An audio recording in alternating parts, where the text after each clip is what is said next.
Wings of legend tend to fly low in country music, skimming dusty bar tops and church pews alike, and on one August afternoon in 1960, Ferlin Husky stepped to the microphone with a grin that looked more like mischief than piety.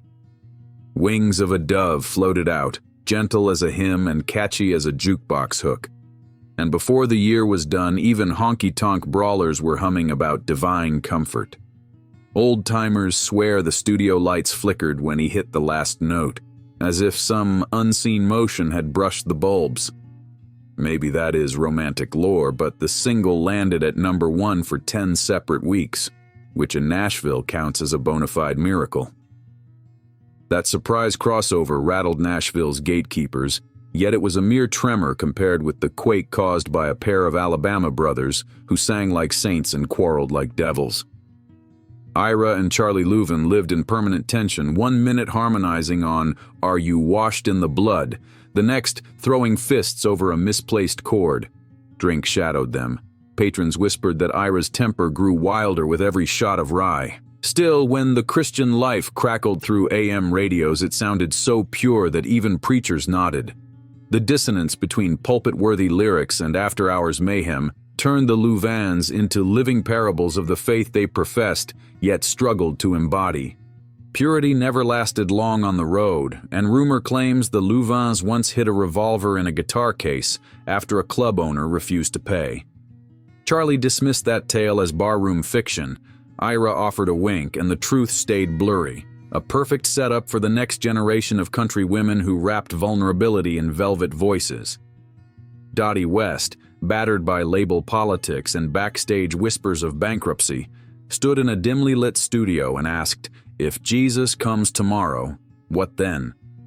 Some executives grumbled that the title was too blunt, but West refused to soften it. She sang the question with such trembling sincerity that disc jockeys had to air it twice just to make sure the needle hadn't skipped over mystery. Around the same time, Don Gibson paced an RCA hallway holding a lyric scribbled on hotel stationery, "Where no one stands alone." His friends knew him as cheerful, yet Gibson carried a quiet dread of loneliness that fame could not chase. That dread bled into the recording. Guitar lines echoed like an empty chapel, and critics later dubbed the track a sad prayer disguised as country gold. Elvis Presley covered it, but insiders say Elvis never fully shook Gibson's shadow on that tune, proof that authenticity lingers longer than royalty checks. Authenticity also haunted Roy Acuff's lesser-known take on "I Saw the Light." Everyone cites Hank Williams, yet Acuff recorded the song first on a session many archivists nearly lost in a warehouse fire. When reels resurfaced years later, engineers gasped at the rawness. Acuff sounded less triumphant than startled, as though he'd stumbled into grace and wasn't sure if it would let him stay. That version rarely spins on classic country playlists, but collectors pass it around like contraband, certain they hold forbidden scripture. Secrets pile up in the archives, and Jim Ed Brown knew a few.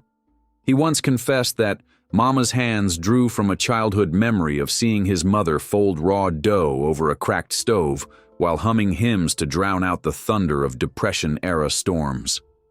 The record producer pushed for a brighter arrangement. Brown refused, insisting the track feel lived in, weary, and warm. The compromise kept the creaks in the floorboards and the tremor in his voice. When the single landed on small-town AM stations, listeners wrote letters saying they could practically smell cornbread cooling on the window. If tears came easy with Brown, salvation arrived like a bass drum when Tennessee Ernie Ford boomed through car speakers singing "He Touched Me."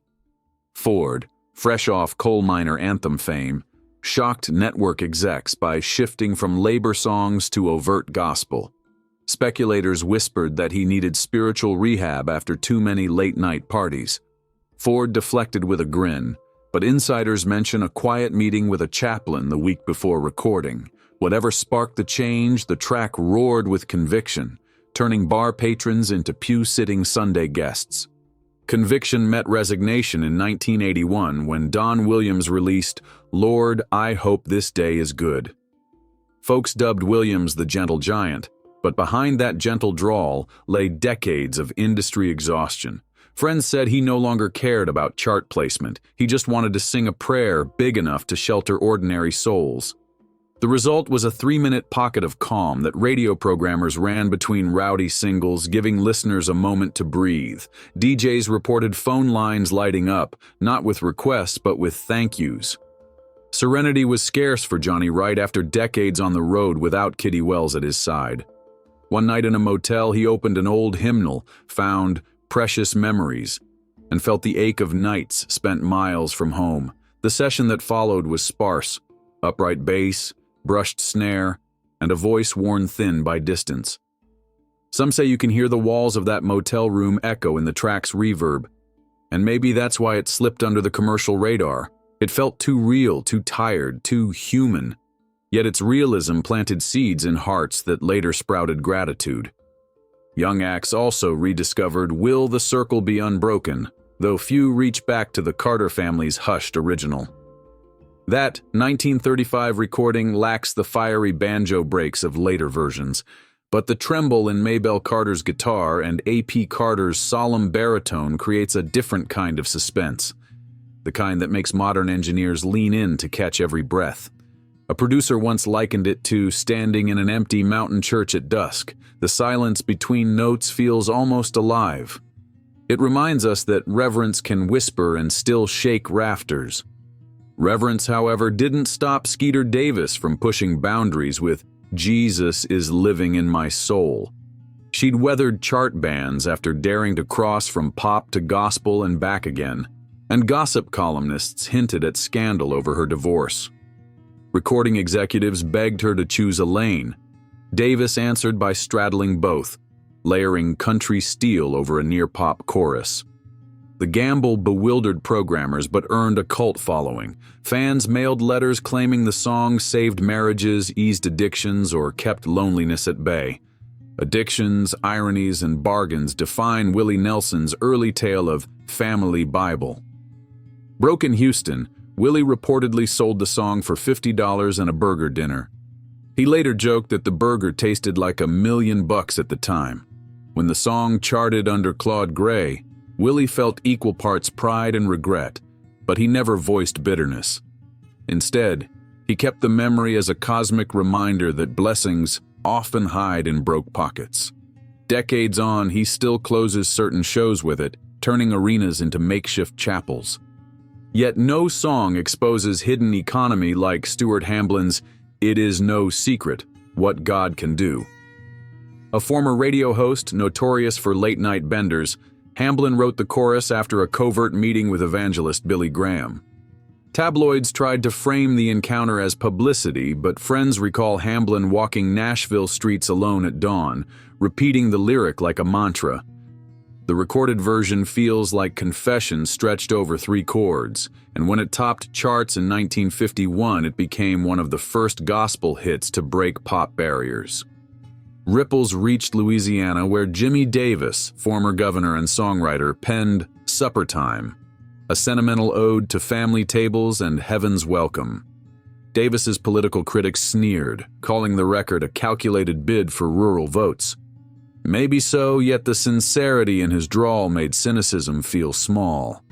People who'd lost loved ones said the song offered them a chair at the family table for 3 tender minutes. And for country listeners, tenderness trumps politics every time. Tenderness met existential questioning when Porter Wagoner crooned, "A satisfied mind." Many listeners mistake it for a plain-spoken musing on wealth, yet Wagoner wrote it after attending a funeral where mourners argued over the deceased's estate. The song's lesson, "Money cannot calm a soul," landed harder coming from a man known for rhinestone suits brighter than chrome. On stage, audiences watched those rhinestones glitter while Wagoner sang about modest contentment, a contrast sharp enough to sting. Sting turned to plea when Connie Smith recorded "Why Me, Lord?" Her version followed Chris Christopherson's original but inverted perspective.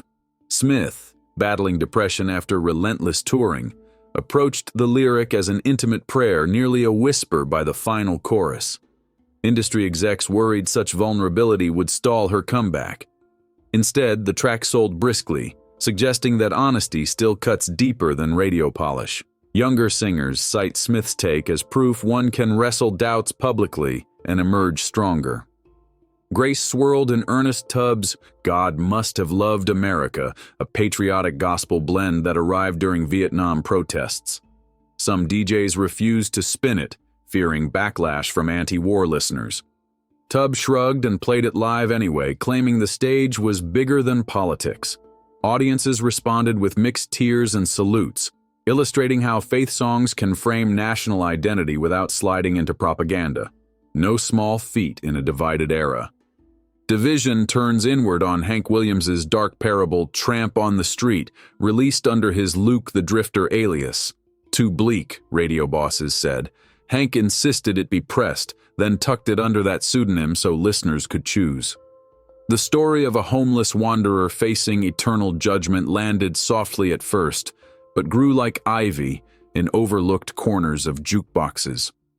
Decades later, modern street preachers quote it verbatim. Certain Williams glimpsed truths most preachers only circle. Truth sounded oceanic when Red Foley recorded "Just a Closer Walk with Thee." Musicians remember Foley pausing mid-take, eyes closed as if timing the song to his heartbeat. The resulting track feels less like performance, more like steady breathing. Medical researchers studying music therapy once used Foley's rendition in tests, noting it slowed pulse rates in anxious patients. Neither the label nor Foley sought such data, but the accidental experiment underscores music's half-hidden power. Power came cloaked in vulnerability the day Patsy Cline stepped to a small church piano and rehearsed "Jesus Savior, Pilot Me." Only a few raw takes exist, captured months before her fatal plane crash. Engineers recall her removing headphones to hear the room's natural echo. She asked no string section, no choir, just four walls and a worn hymn. The fragility in her voice feels prophetic, as though she sensed time running thin. Scholars who study prophetic art cite the session as a prime example, unfinished yet eternal. Unfinished edges link all 21 of these songs. Some scaled charts, others linger in attic boxes, but each carries fingerprints of flawed humans chasing something holy. They prove that perfection isn't required for transcendence. In fact, the cracks matter. Ferlin Husky's flickering bulbs, the Louvin brothers' barroom brawl scars, Dottie West's ledger full of overdue bills, Don Gibson's midnight loneliness, Roy Acuff's startled faith, Jim Ed Brown's storm-soothed childhood, Tennessee Ernie Ford's whisper with a chaplain, Don Williams's weary prayer, Johnny Wright's motel room echo.